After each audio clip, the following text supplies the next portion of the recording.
Hi friends, daily current അഫെയറിലേക്ക് ഏവർക്കും സ്വാഗതം. India Pak സംഘർഷത്തിന്റെ ഭാഗമായി നടന്ന വ്യോമ പോരാട്ടത്തിൽ ഇന്ത്യ തകർത്ത പാകിസ്ഥാന്റെ യുദ്ധവിമാനങ്ങൾ ഏതൊക്കെയാണ്? JF-17, F-16. പാകിസ്ഥാനിൽ നിന്നുമുണ്ടായ വ്യോമാക്രമണത്തെ ചെറുക്കാൻ ഇന്ത്യ ഉപയോഗിച്ച റഷ്യൻ നിർമ്മിത ആന്റി മിസൈൽ സംവിധാനം ഏതാണ്? S-400. സുദർശൻ ചക്ര എന്നത് ഇതിന്റെ മറ്റൊരു പേരാണ്.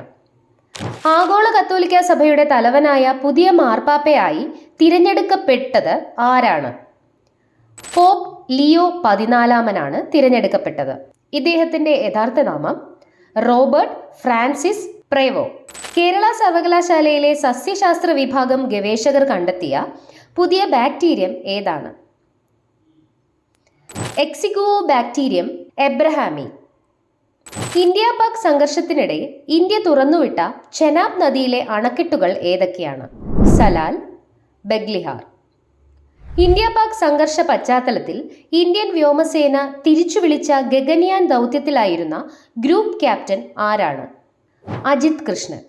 ഇന്ത്യ പാകിസ്ഥാനിൽ നടത്തിയ ഓപ്പറേഷൻ സിന്ദൂറിനെ പറ്റി മാധ്യമങ്ങളോട് വിശദീകരിക്കാനെത്തിയ വനിതാ സൈനികർ ആരൊക്കെയാണ്?